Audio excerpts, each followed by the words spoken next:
Bonjour tout le monde, ici Vemaillé.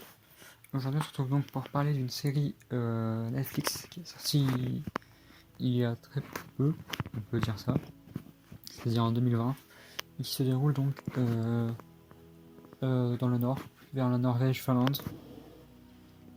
Donc c'est une série qui parle un peu de la mythologie nordique, tout en ayant un aspect un peu jeune. C'est-à-dire qu'on va plutôt retrouver des jeunes dieux dans une ville avec des humains, on va dire. Et donc cette série, c'est la série Ragnarok, donc sortie en janvier 2020 sur Netflix. Et elle dure à peu près 6 épisodes, tous autant intéressants les uns que les autres. C'est-à-dire du début à la fin, on va avoir du rebondissement, tout ce dont on a besoin dans une série de ce style-là. On va donc suivre l'histoire de la famille de Magne et son frère Loritz, tout en ayant aussi à côté l'histoire de géants qui se sont métamorphosés en humains et qui sont un peu les méchants de l'histoire, on va dire. Et en gros, au fil des épisodes, on va découvrir que Magne, en fait, c'est le dieu Thor de la mythologie nordique. Et ça va être sur plusieurs aspects qu'on va pouvoir découvrir ça. On va découvrir ça par le fait qu'il peut lancer du marteau. Déjà, c'est l'essentiel parce que c'est ce que le dieu Thor fait tout le temps, il est connu pour ça. Il peut aussi projeter des éclairs, ce qu'on va voir dans la dernière épisode de la saison, face donc au géant qui jouait le père d'une famille, dans cette famille-là qui s'était métamorphosée en humain. Sachant qu'ils ont dedans la famille, le père qui a tué un élève qui a découvert qu'il faisait dans son entreprise des choses illégales, la mère qui est au lycée ou au collège de Magne, tout comme les deux enfants géants. Et on va dire qu'en gros, Magne, au fil de la saison, il va essayer d'en parler à sa famille, à une amie à lui, mais on va dire qu'il va pas trop être écouté. Et c'est un gros problème parce qu'il va être ils vont lui diagnostiquer des problèmes psychologiques ou des problèmes de rêve ou de cauchemars qui font qu'il est un peu perturbé, un peu comme un handicapé. Alors qu'en fait, quand tu cites d'un autre œil la série, de l'œil du spectateur, tu te rends compte de suite qu'il est pas du tout bizarre et que ça se voit de suite. Et on va avoir donc son ami qui va tomber amoureux du fils géant, on va dire on va appeler ça comme ça. Et Loritz qui va devenir ami un peu avec cette famille Esu, ils vont plutôt être invités là-dedans. Ils vont aussi découvrir que c'est lui, que Magne est tort.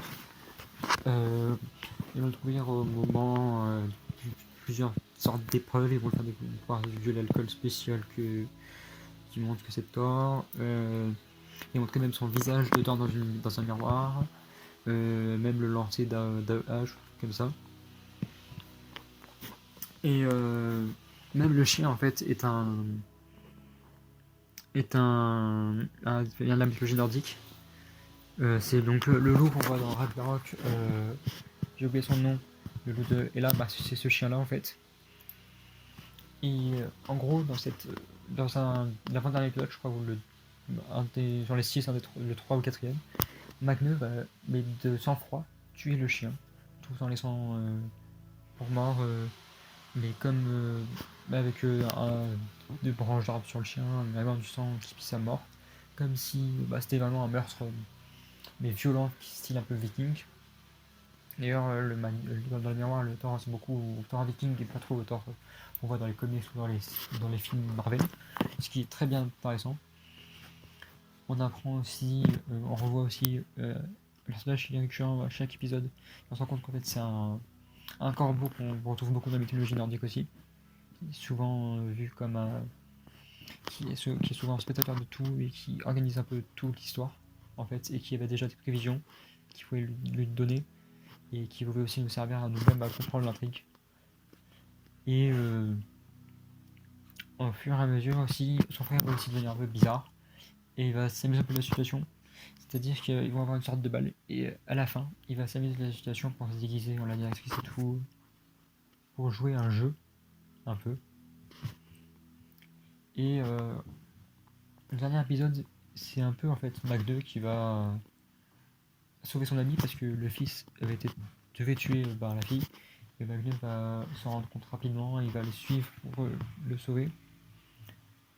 Tout en. Parce que le fils va changer de camp. Jusqu'à ce qu'on voit le père aussi. Donc le géant, le plus fort, on va dire, de l'histoire. Et Mac 2 se battre. Et dans les deux, il y avait un grand combat et tout. On va trouver les deux à terre sans bouger. Il y aura une sorte de cliffhanger. On va voir celui qui va bouger en premier, je crois. C'est je suis pas sûr que ce soit Magnus, c'est peut-être bien le géant même. Ce qui est bizarre. Mais on voit donc les éclairs de Magnus qui montrent que c'est Thor, le dieu du tonnerre, quoi. Et c'est intéressant parce que ça pourrait peut-être nous amener à voir le frère de Thor dans une saison 2 qui doit arriver.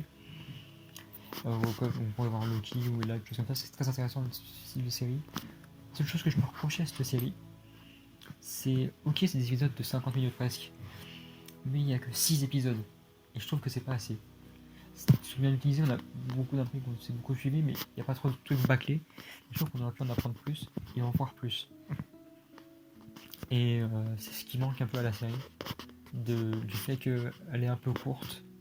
Mais je pense que dans les prochaines saisons, on pourrait avoir des épisodes plus longs, ou plus d'épisodes, où on peut avoir plus de choses à raconter. Je pense que là c'était pour amener l'histoire.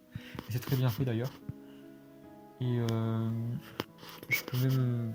Tout ce que je peux vous dire, c'est que c'est une très bonne série et que je vous la conseille vivement.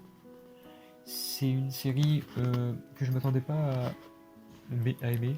C'est pas le style de série que j'aime bien regarder et tout. Je suis plus super-héros, action et tout. Et là, je pensais regarder une série sur le Thor de Marvel et tout, comme je le connaissais. Ça m'a fait découvrir un nouvel aspect de Thor, autre que le film Ragnarok d'ailleurs. Et le titre va très bien avec, et l'histoire est très bien amenée. C'est une très bonne série sur la mythologie nordique et je vous la conseille énormément. Et c'était donc Vemaillé pour une critique sur la série Ragnarok. Et ciao!